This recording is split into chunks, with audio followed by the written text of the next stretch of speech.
तो चलिए अब यहां से सीधा आपको ले चलते हैं उत्तराखंड की ओर, जहां पर आज उत्तराखंड के भराड़ीसैंण में गैरसैंण में आज विधानसभा का बजट सत्र जारी है। 5वां दिन आज है। नहीं है, अभी तो खाली फसल बोई है हमने 10,000 हेक्टेयर में। अब क्लैरिटी होगी। माननीय अध्यक्ष जी माननीय मंत्री संसदीय कार्य मंत्री भी उठ गए, उन्होंने भी कौन सा बड़ी तीर चला दिया। वो भी हम ये पूछ रहे हैं कि क्या 10,000 हेक्टेयर में अभी तक कोई उत्पादन नहीं हुआ, ये बोल दे। अरे भाई मानिए, आप तो किसान हो यार। अभी फसल लगी, अभी कटी नहीं है। मान्य फसल लगी है पर कटी नहीं है, यही है ना। अभी कटी नहीं है। अध्यक्ष जी नो कटी नहीं है। मैं भी जानता हूँ, बात तो हो रहा है। ये बोल रहा हूँ कि अभी तक कोई उत्पाद नहीं हुआ। इसका मतलब ये हुआ कि अभी तक माननीय अध्यक्ष जी मतलब पहली बार प्रयोग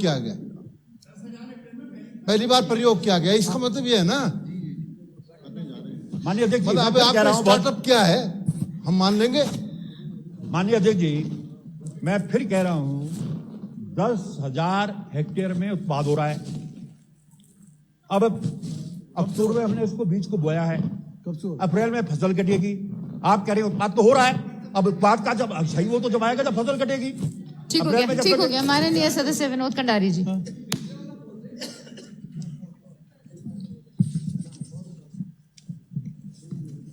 माननीय अध्यक्ष जी, मैं आपके माध्यम से, माननीय मंत्री जी ने इस प्रश्न के जवाब में जवाब दिया है कि प्रदेश के कृषि उत्पादों के विपणन हेतु 3K आउटलेट स्थापित किए गए हैं।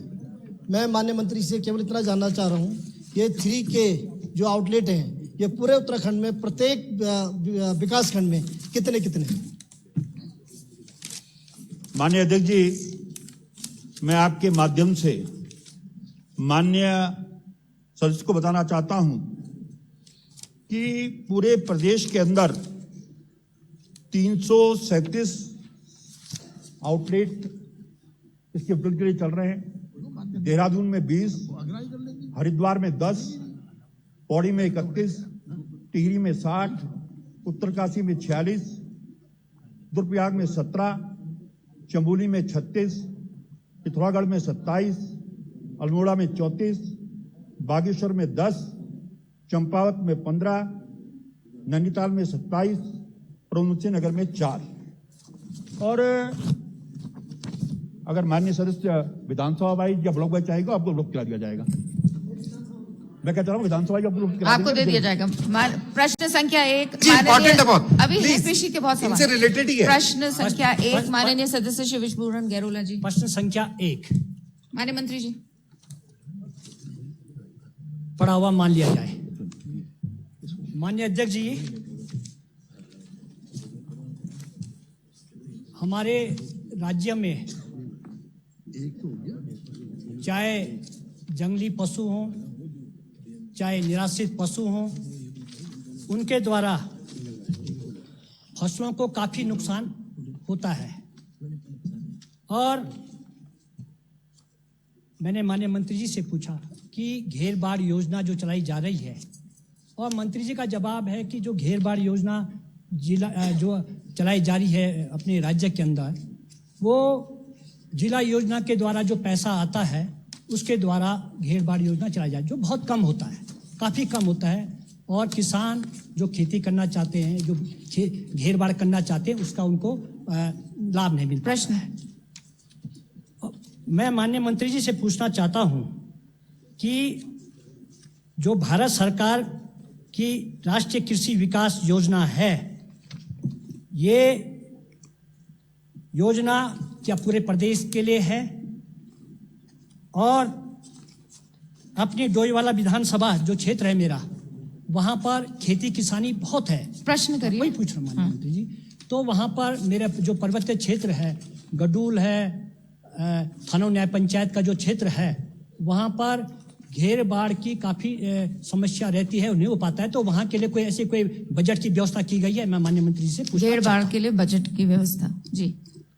माननीय अध्यक्ष जी, मैं आपके माध्यम से माननीय सदस्य को अवगत करना चाहूंगा और माननीय मुख्यमंत्री जी का और माननीय कृषि मंत्री जी का केंद्रीय विशेष आभार व्यक्त करूंगा।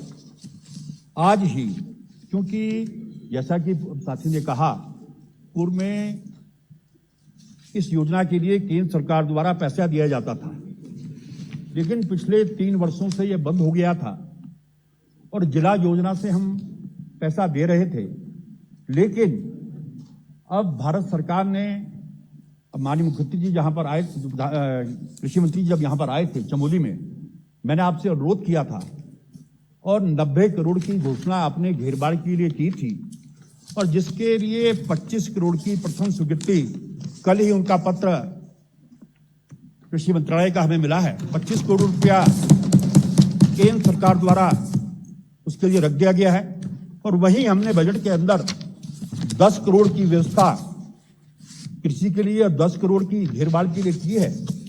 तो मैं अपने विद्वान साथी से कहना चाहूंगा, जो भी प्रस्ताव आपकी विधानसभा के इस बार आएंगे वो कर दीजिए। माननीय सदस्य मनोज नेगी जी।